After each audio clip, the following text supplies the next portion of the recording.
호우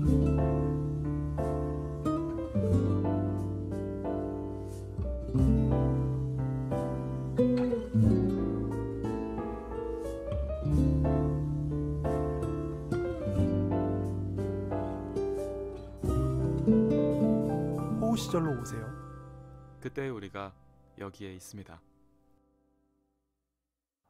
지난 시간부터 네. 저희가 이제 감히 프리드리 니체에 대한 이야기를 하고 있는데 네. 오늘은 니체 철학에 대한 이야기들을 저희가 좀 해보려고 해요. 네. 근데 저도 잘 모르지만. 네. 사실 원우 씨가 지난 시간에 그런 이야기를 했습니다. 쇼펜하우어는 잠깐 붐이 일다가 꺼질 것 같지만 네. 니체는 한번 제대로 불붙으면 꽤나 큰 파워풀하게. 파괴력이나 네. 영향력을 끼칠 것 같다라는 이야기를 하셨거든요. 네. 감히 제가 좀 말씀드리면 쇼펜하우어가 남긴 어떤 사상적 깊이나 지평보다 니체의 어떤 우물이 훨씬 크다라고 생각해요. 네. 그런 부분도 있겠지만 원우 씨가 생각하는 그 니체의 영향력이 더 커질 것 같다라고 생각하는 이유나 그걸 이제 우리 시대랑 접목시켜서 한번 원우 씨의 통찰을 이야기해 주시면 어떨까 싶습니다. 통찰까지는 아닌데 어쩌면 저 자신이 니체에게 느끼는 매력이 크기 때문인 것 같기도 해요. 일단 맞아요. 제가 그렇게 느끼는 거예요. 저도 참 개인적으로 니체가 매력적이에요. 너무 많은 영감을 주고 네, 그렇죠. 매력이 넘치는 거죠. 그러니까 사실 이것도 되게 이중잣대라고 할 수 있는데 저는 누가 니체를 좋아한다고 하면 그럼 약간 경계를 해요. 근데 저 자신은 또 니체를 되게 좀 좋아하는 마음도 있는 거예요. 경계하는 이유는 뭘까요? 그러니까 어떤 관점으로 좋아하는 걸까? 예를 들어서 이제 니체의 신은 죽었다라는 문장이 있다고 할 때 신은 죽었다라는 말에 동의를 해서 니체를 좋아하는 사람이 있고 저의 경우에는 신은 죽었다라고 생각을 해서가 아니라 와, 저 맥락에서 신은 죽었다라고 선언하는 저 패기 그 어떤 그 작가로서의 이거는 사상가나 철학가나 작가로서의 그 웅대한 그 정신의 어떤 위대함에 대해서 감탄을 하는 거거든요. 그러니까 반드시 그 생각에 동의를 한다기보다도 그래서 여러 가지 뭐랄까 레벨이 존재하는 것 같아요. 그래서 이제 그런 지점이 좀 하나가 있고 저는 철학가인 동시에 상당히 작가로서 뛰어난 분이 아닌가.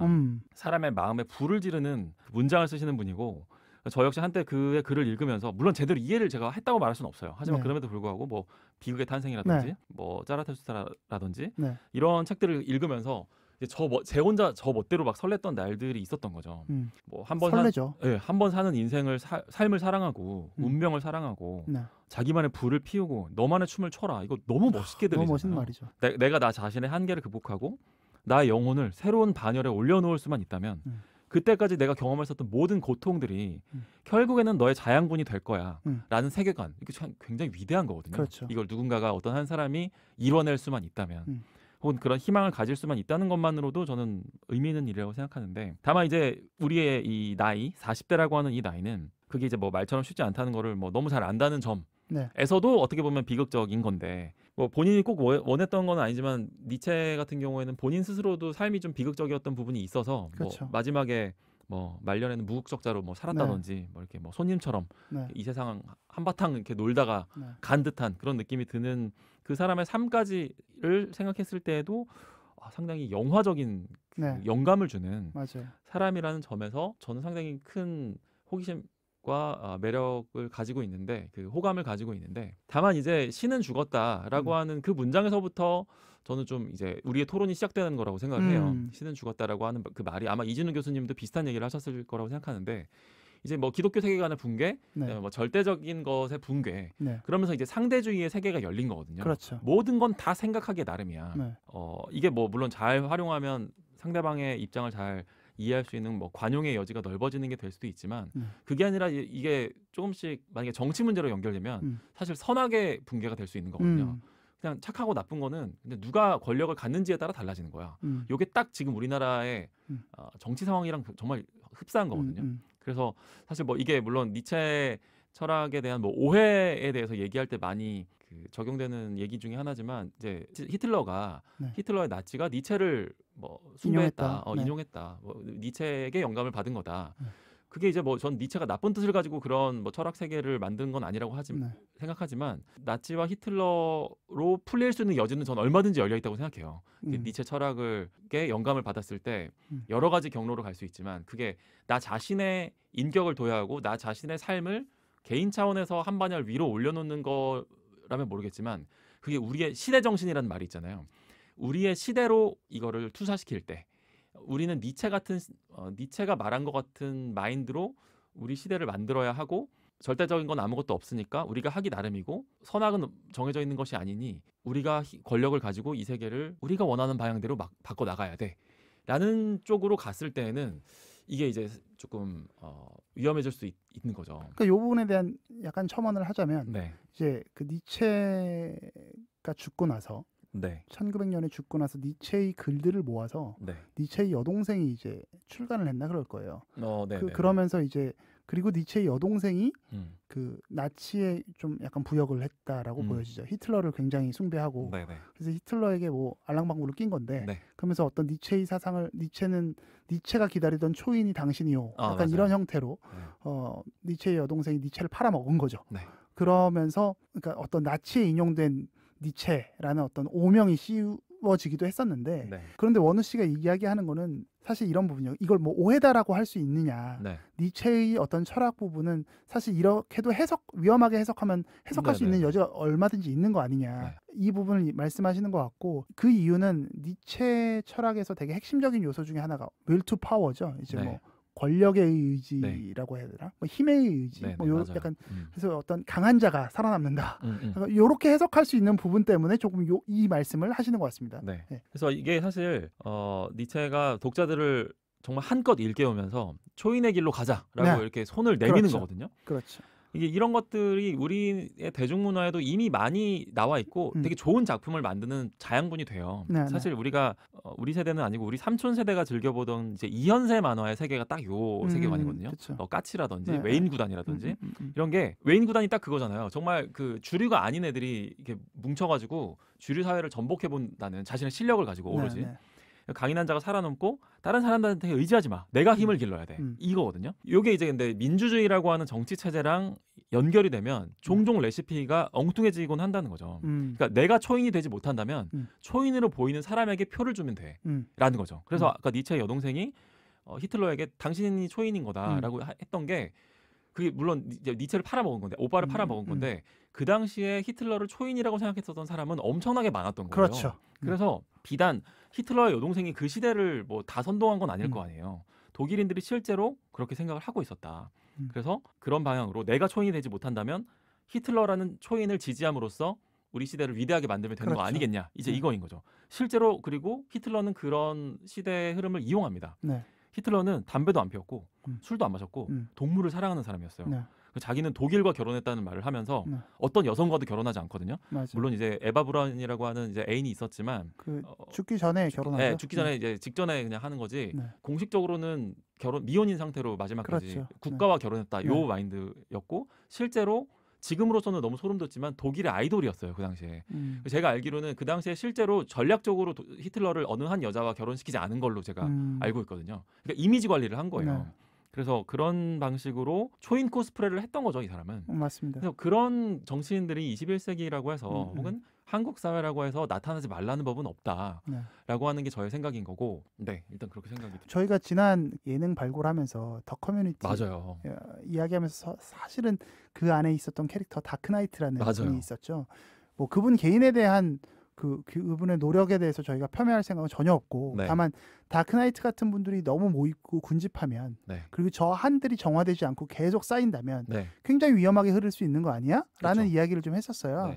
사실 그 부분에서 경계했었던 내용들이 지금 원우 씨가 이야기했었던 대의민주주의제에서의 발생할 수 있는 오류들 아니냐 라고 좀 해석할 수 있는 것 같아요. 이게 우리가 더 커뮤니티 때 다크나이트 얘기를 좀 되게 많이 했었는데 다크나이트라고 하는 그 출연자의 생각이나 이런 걸 보면 물론 뭐 이해 안 되는 부분도 많지만 이렇게 하나하나 그 사람의 삶에 주목해보고 그 사람이 내리는 판단에 주목해보면 약간 짠한 부분도 있고 그렇죠. 좀 이렇게 동의되는 부분도 되게 많아요. 맞아요. 얼마나 답답하고 그다음에 뭐 서울대 나온 니네들이 하는 거 보니까 뭐 나보다 나을 것도 없네. 뭐 약간 나보다 비겁하다고 뭐 똑같네. 뭐 네가 뭐 교육받았다고 정직한 것도 아니고 그럼 내가 오히려 힘을 갖고 내가 올라가 줄게 라고 하는 그거거든요. 근데 이제 저희가 이제 그 더 커뮤니티 이전에 뭐 서울의 봄에 대한 그 영화 리뷰를 하면서 조 셰프님이 어떤 얘기를 했냐면 악인에게 서사를 부여할 때 조심해야 된다. 악인을 우리가 온정적으로 이해하는 결과가 나올 수 있다. 다크나이트도 마찬가지인 거예요. 다크나이트가 악인은 아니지만 히틀러로 이 얘기를 옮겨보면 히틀러를 우리가 절대악이라고 흔히 생각을 하고 그렇지만 동시대에 있는 사람들이 왜 그걸 알아보지 못했을까? 히틀러의 삶에 A부터 B까지를 이해하면 그거는 되게 멋있는 삶이에요. 예를 들어서 B에서 C까지 이해하면 멋있는 삶이에요. C에서 D 이해가 돼. 맞아요. D에서 E 뭐 납득할 수 있어. 맞아요. 이런 식으로 A부터 B, B에서 C 이렇게 하나하나는 이해가 되는데 결국에는 그 모든 과정들이 모였을 때는 어느 순간 Z라고 하는 말도 안 되는 지금 폴란드를 침공하고도 지금 아무렇지도 않게 되는 시대가 맞습니다. 나오는 거예요. 맞습니다. 그래서 그런 부분들을 봤을 때 이렇게 초인에 대한 신이 죽어버린 시대 이후에 나타난 초인의 그 개념에 있어서는 저는 상당히 조심할 필요는 유의하면서 볼 필요는 있다. 누군가가 자신을 마치 초인처럼 코스프레하진 않는지 그리고 어떤 사람을 우리가 초인으로 생각하고 우리 각자들의 삶의 복잡다단한 문제를 국가가 해결해 주기를 바랄 때 어떤 한 정치인이 해결해 주기를 바라는 마음이 있을 때 저는 이런 정서들이 결합한다고 생각하거든요. 정책이랑 좀 연결 지으면 그래서 되게 경계해야 하는 게 영웅주의거든요. 그렇죠. 우리가 정치인에게 그냥 행정가로서의 역할을 기대하지 않아요. 네. 영웅, 초인의 도래를 우리는 꿈꾸는 것 같아요. 맞아요. 그게 우리 정치를 정치로 바라보지 않고 자꾸 이야기로 만들고 신화로 만들려고 하는 사람들의 어떤 욕망 아닐까. 근데 그 욕망의 가장 그 저간에 있는 거는 깊이 내가 고민하고 싶어하지 않기 때문에 발생하는 것 같거든요. 나의 고민을 다른 사람에게 내어주는 이 이기심에서 이 편리함 때문에 그냥 어떻게 보면 책임이 좀 없는 거죠. 주인의식이 좀 없는 데서 발생하는 게 아닐까라는 생각을 좀 과감하게 던져봅니다.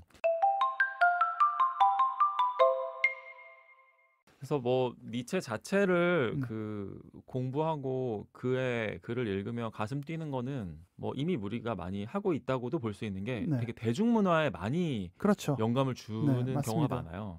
예를 들어서 그 유명한 조용필 선생님의 킬리만자로의 표범 같은 걸 보면 이런 가사가 있거든요. 사랑이란 이별이 보이는 아픔, 사랑이란 이별이 보이는 가슴 아픈 정열, 정열의 마지막엔 무엇이 있나? 모두를 잃어도 사랑은 후회하지 않는 것. 그래야 사랑했다고 말할 수 있겠지. 아무리 깊은 밤일지라도 한 가닥 불빛으로 나는 남겠다. 요런 게 사실은 니체의 어떤 분위기 같은 게 느껴져요.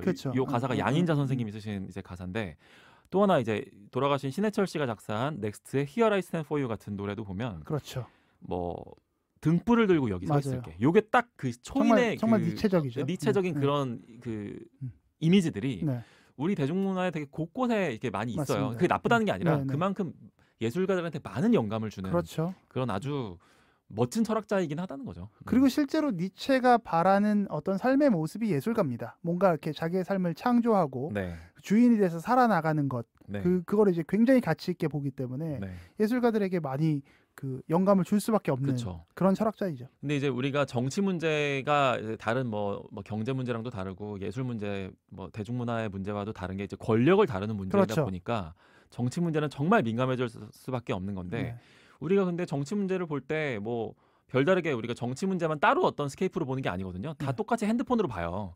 핸드폰으로 쇼츠 보다가 릴스 보다가 연예인 뭐 가십 보다가 그러다가 문득 정치 얘기를 보는 거란 말이에요.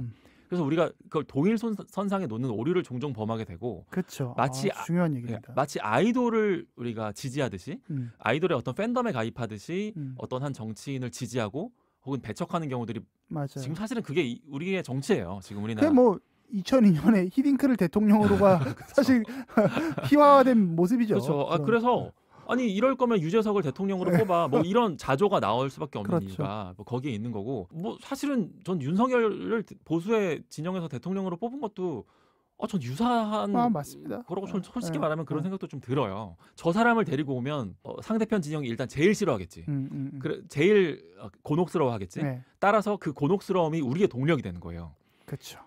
저들이 싫어하는 게 우리의 열정이 되는 거예요. 그런 류의 제로섬 게임이 됐을 때 이제 정치는 점점 누가 덜 썩었느냐의 문제 혹은 누가 더 억울하느냐의 문제가 되는 거예요. 왜 억울한 사람의 정의가 있거든요. 억울한 일을 당한 사람한테는 우리가 어떤 도덕적인 정당성을 부여하기 때문에 그게 이제 제가 언젠가 얘기했던 한해 정치인 거죠. 그렇죠. 그렇게 엮이면서 지금 여기 이 안에 우리나라 특유의 한해 정서도 맞물려 있고 니체도 맞물려 있고 이러다 보면 아주 엉뚱하게 지금 우리 시대의 대중들이 어느 한 곳으로 이제 레밍스라고 하는 비유를 많이 하잖아요. 그러니까 아무 생각 없이 그냥 이렇게 움직이는 그런 동물들의 세계처럼 가서는 안 될 텐데 라는 염려를 되게 많이 넘겨주는 거지만 사실은 저는 우리나라 사회가 변종 니체즘의 형태를 한 파시즘으로 가기에 매우 용이한 구조라고 생각하거든요. 그래서 그런 우려들을 항상 좀 하면서 이 열풍을 바라보게 되는 것 같아요. 니체를 읽을 때는 되게 좀 경계해야 할 부분이 있는 것 같아요. 네. 그러니까 되게 가슴이 뛰는 부분이 있다면 동시에 여러 사람의 해설을 좀 같이 보는 게 좋겠다. 맞아요. 어떤 철학 서적에 대해서는. 네. 그래서 어떤 주류 사회가 갖고 있는 이미지들이 무엇일까를 늘 겸손한 마음으로 네. 같이 좀 보시는 게 대조적으로 보시는 게 좀 좋지 않을까. 네. 어떤 청년의 치기 어린 감상만으로는 좀 잘못 오독하면 좀 위험한 생각들을 하실 수 있는 부분도 있는 것 같아요. 네, 분명히 설레기 때문에 그쵸. 좀 두려워지는 것 같습니다. 그런 불온한 분위기를 풍긴다는 것마저도 니체 철학의 너무 매력일 수 있는 거죠. 그래서 그런 부분들을 뭐 감안하시고 뭐 책이 좀 워낙 어려워서 저희한테도 좀 지혜를 나눠주셔도 뭐 좀 좋을 것 같고 또 오늘 저희가 얘기한 그런 여러 가지 좀 뭐 난해할 수도 있는 뭐 정치의 난맥상에 대한 부분들도 혹시 의견이 있으시면 뭐 저는 얘기 나눠봐도 뭐 좋지 않을까 생각이 드네요.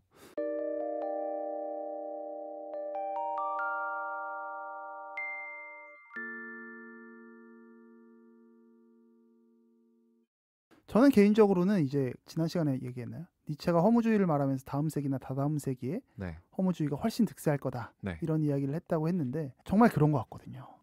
너무나 탁월한 예언이라고 생각하고 진짜. 정말 지금은 신이 없는 시대 아닐까? 맞아요. 그렇다면 신이 무엇일까? 이런 생각을 하게 되는데 개인적으로 제가 기독교이고 교회를 다니고 있기 때문에 단순히 근데 기독교의 신을 말하는 것보다 근대 이전의 시대까지 다 포함한다고 해도 우리가 뭐 기독교 신자가 아니어도 뭐 이런 거 있잖아요. 뭐 어떤 절대적인 신념? 그치, 맞아요. 뭐 하늘에 대한 믿음? 맞아. 그리고 하늘 무서운 줄 알아야지 이런 거죠. 요런 게 있었던 사회인데 지금은 일종의 그런 것들이 다 무너진 사회거든요. 맞아요. 마비되어 있는 거죠. 근데 이게 단순히 신이 있고 없고의 문제를 떠나서 개인의 삶을 지탱하는 어떤 일종의 신념 같은 게 가치 기준 같은 게 변화되다 보면 없어진다 보면 내가 아무리 즐겁고 아무리 행복하고 해서 남는 게 뭘까? 이게 바로 허무주의의 어떤 본질인 것 같아요. 그럼 내 인생에 남는 건 과연 무엇일까? 그렇지. 여기서 생의 의미를 찾기가 너무너무 힘들어진다는 거예요. 저는 이 부분이 정확하게 동의합니다. 정말 요새 우리가 뭐 재밌게 말하면 이제 현타인데 그렇죠. 생의 현타인데 이 현타가 내가 삶을 왜 살아야 하지? 이 결론으로 흘러갈 수 있거든요. 이 시대를 예언한 니체가 정말 그래서 탁월하다. 정말 대단하다. 그래서 결국은 니체의 사상을 집약하면 그래서 네 인생을 살려면 정말 축제처럼 주체적으로 살아. 정말 주체적으로 살아야 돼. 너의 인생을. 남에게 너의 인생을 양도하지 말고 그걸 신에게 권리를 부여하지 말고 네가 네 인생의 주인이 돼서 살아야 돼. 그게 이제 뭐 제가 좀 레디컬하게 해석하면 주인의 도덕이 있고 노예의 도덕이 있는데 너 노예처럼 사는 도덕을 자꾸 유지하려고 하지 말고 주인처럼 살아가. 세상 모든 사람들이 그렇게 살아야 돼를 외치고 있는 것 같거든요. 니체가. 이게 정말로 큰 울림이 되는데 그래서 저는 최근에 다시 니체에 대한 공부를 하면서 다시금 그 나이 40줄에 다시금 또 고민에 빠져요. 내 인생을 어떻게 의미 있게 살아야 할까? 그렇죠. 맞아요. 정말 다시 이 나이에 읽어도 정말 도전이 다시 되고 맞아요. 정말 잊고 있었던 이 뜨거움을 좀 생각하게 하는데 그래서 요새 정말 고민이 많아지더라고요. 제 일기를 보면 인생을 어찌 살아야 하는가, 내 인생의 의미는 무엇인가. 여전히 주변인의 그 센티멘트로 살고 있는 듯한 느낌을 저도 많이 받아요. 마흔에 읽는 니체라는 거는 꼭 그 책을 읽지 않아도 마흔에 읽어봄직한 니체는 맞아요. 우리에게 뭔가 다시 뜨거움을 주긴 합니다. 그래서 그 신은 죽었다에서 시작해서 저 끝까지 가는 그 니체가 생각하는 인간상, 근데 그건 니체의 인간상이고 저의 인간상은 과연 무엇일까를 지금 고민하는 나날들입니다. 그래서 좀 요 쇼펜하우어랑 니체를 저희가 뭐 깊게 다룰 수 있는 깜냥은 안 되지만 다만 이 책을 리뷰하겠다라는 어떤 다짐 속에서 읽어나가는 이 과정들이 제법 제 인생에서는 좀 유의미한 시간이 아니었나 이런 생각을 해요. 저도 개인적으로 니체를 좀 다시 제 일상에서 재발견하게 된 거는 솔직히 좀 좋았어요. 그렇죠. 그건 상당히 좀 재밌었어요. 그래서 이 부분들에 있어서 뭐 두 철학자에 대한 내용들을 쇼펜하우어, 니체 그리고 그리스 철학이나 혹은 뭐 유럽 철학이나 혹은 또 저는 동양 철학이 조금 더 쉽더라고요. 그 이해하기도 쉽고 아무래도 우리 문화권에 있어서 그런지 그럴 수 있죠. 뭐 노자나 장자나 이런 거 듣는 것도 좋아했어서 그런 공부들을 틈틈이 계속 해보는 게 좋지 않을까라는 생각을 했었습니다. 지금 21세기의 현대인들이 살아감에 있어서 가장 잘 공명할 수 있는 게 노자 장자일 수 있겠다도 생각을 하고, 아까 이제 뭐 무신론 이런 얘기도 하셨는데, 저는 우리나라에는 국교는 없잖아요. 근데 우리나라의 현재 한국 사회를 지배하고 있는 주요 종교는 저는 무신론이라고 생각해요. 그러니까 근데 이 포인트를 잘 이해해 주셔야 되는 게, 무신론을 종교로 생각하고 있다고 저는 생각을 해요. 그러니까 우리나라 사람들이 종교적인 열망이 아예 없는 사람들은 아니거든요. 근데 기존의 종교, 뭐라는 표현이 어떨지 모르겠지만 뭐 기독교라든지 기성 종교가 그거에 대한 대답을 잘 하지 못하고 있는 거죠. 그래서 니체가 200년 전에 내린 그 도발적인 질문에 대해서 여전히 좀 이렇게 뭔가 좀 적합한, 그렇게 좀 우리 시대에 공명할 수 있는 대답을 좀 이렇게 적절하게 내놓지 못하는 듯한 느낌도 저는 좀 받고, 사실은 이제 니체가 그 기독교를 부정하는 그 맥락에 있어서 기독교인들도 전 재반론할 수 있어야 된다고 보거든요. 맞아요. 사실은 하나님, 신 안에서 자유하는 거다.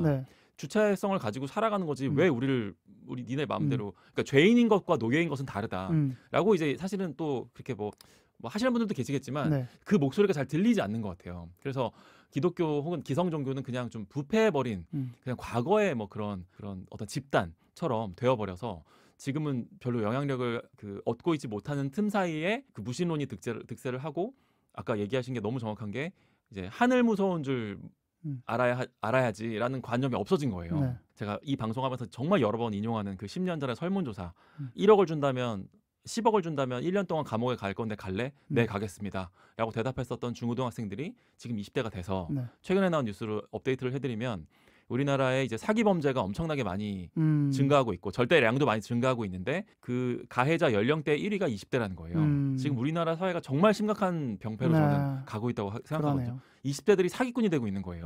이제는 아무 정정당당한 방법으로는 부자가 될 길이 없는 것 같으니까. 과거에는 그래도 사기를 치면 안 되지, 하늘 무서운 줄 알아야지가 없어진 거예요. 이제는 안 걸리면 되는 거야. 적발되지 않으면 그 죄는 없는 게 된 거죠.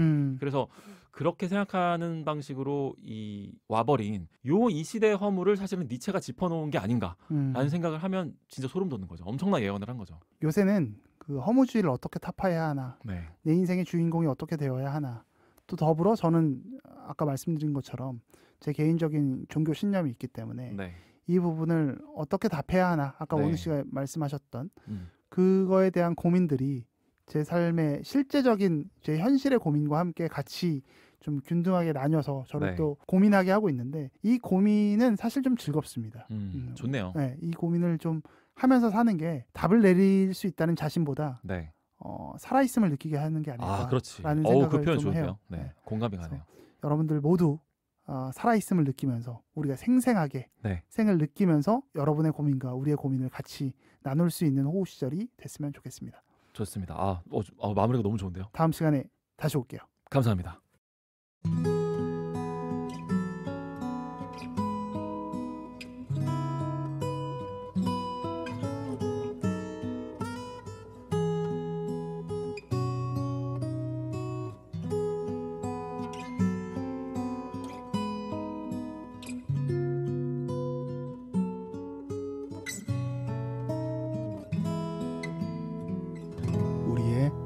호우 시절.